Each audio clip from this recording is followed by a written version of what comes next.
Good morning, everybody. I hope you're doing very well today. Happy St. Patrick's Day. I got a knock-knock joke for you.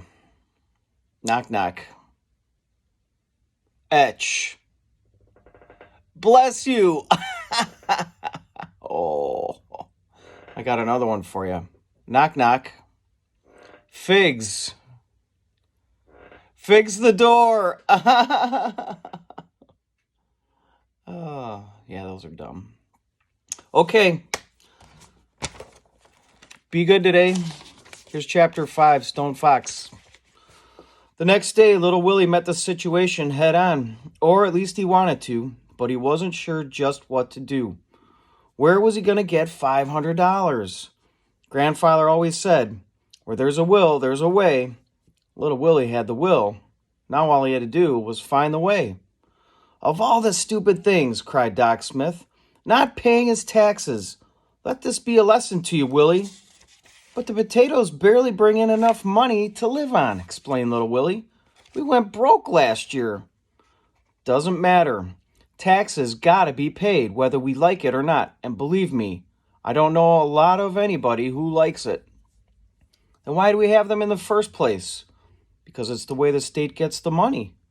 Why don't they grow potatoes like Grandfather does? Doc Smith laughed. They have more important things to do than grow potatoes, she explained. Like what? Like taking care of us. Grandfather says we should take care of ourselves.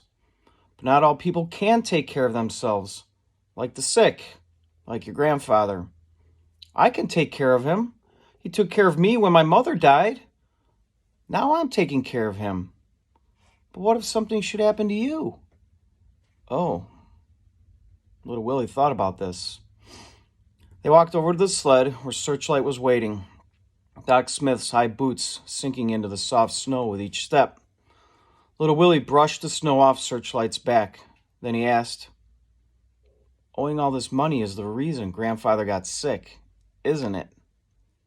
I believe it is, Willie, she agreed. So if I pay the taxes, Grandfather will get better, won't he? Doc Smith rubbed the wrinkles below her eyes. You just better do what I told you before. Let Mrs. Peacock take care of your grandfather and... But he will. He'll get better, won't he? Yes, I'm sure he would.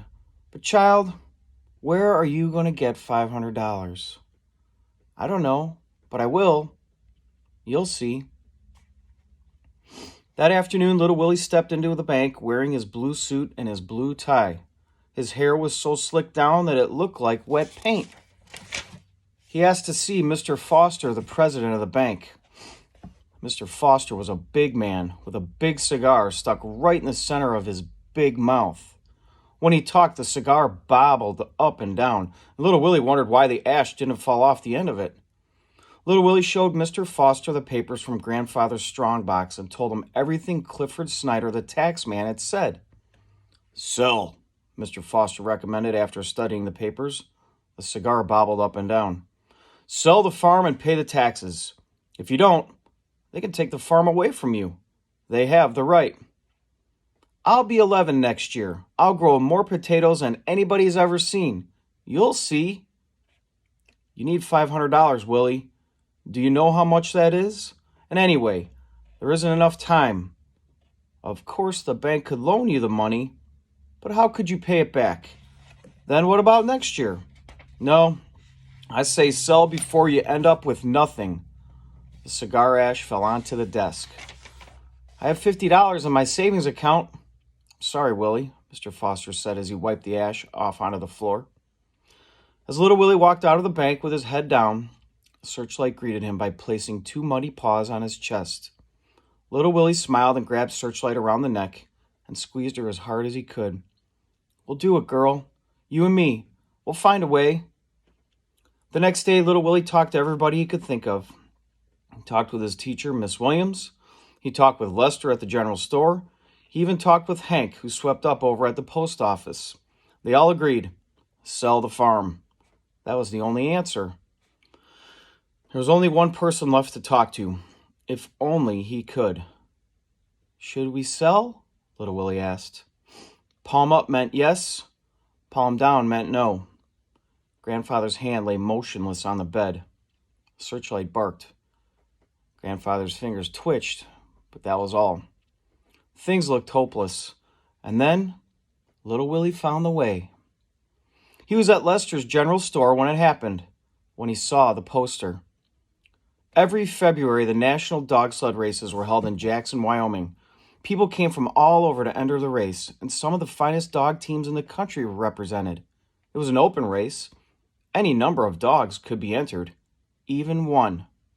The race covered 10 miles of snow-covered countryside, starting and ending on Main Street right in front of the old church.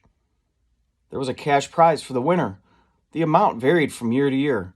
This year, it just happened to be $500. Sure, Lester said as he pried the nail loose and handed little Willie the poster. I'll pick up another at the mayor's office.